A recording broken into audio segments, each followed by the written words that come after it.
चांदोलीत पर्यटकांच्या पार्ट्यांना ब्रेक, प्रशासनाची कठोर पावले. ग्रामस्थांनी व्यक्त केले समाधान.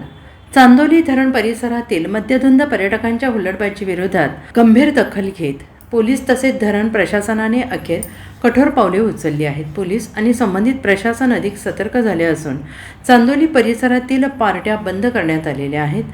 चांदोली परिसरात काही पर्यटकांकडून मद्यप्राशन करून धिंगाणा घालणे, मोठ्या आवाजात डीजे वाजवणे, धरण परिसरात दारू पार्ट्या करणे तसेच महिलांना त्रासदायक ठरणारे प्रकार वाढले होते. या घटनांमुळे स्थानिक ग्रामस्थ, महिला आणि शेतकरी संतप्त झाले होते. मनदूर ग्रामपंचायतीने कोकरूड याबाबत तसेच जिल्हा पोलीस प्रमुखांना निवेदन देऊन या हुल्लडबाजांवर कारवाई करण्याची मागणी केली. प्रशासनाने तातडीनं हस्तक्षेप करत संबंधित परिसरात पोलीस बंदोबस्त वाढवला असून मद्यधुंद अवस्थेत पार्ट्या करणाऱ्या पर्यटकांना पोलिसांनी अक्षरशः हाकलून लावले. गैरवर्तन करणाऱ्यांना समज देऊन सोडून देण्यात आले.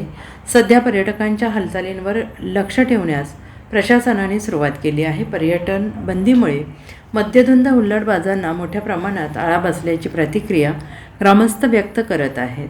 स्थानिक ग्रामस्थांनी प्रशासनाच्या या कारवाईचे स्वागत केले असून कायदा आणि सुव्यवस्था राखण्यासाठी ही कारवाई आवश्यक होती अशी प्रतिक्रिया व्यक्त केली.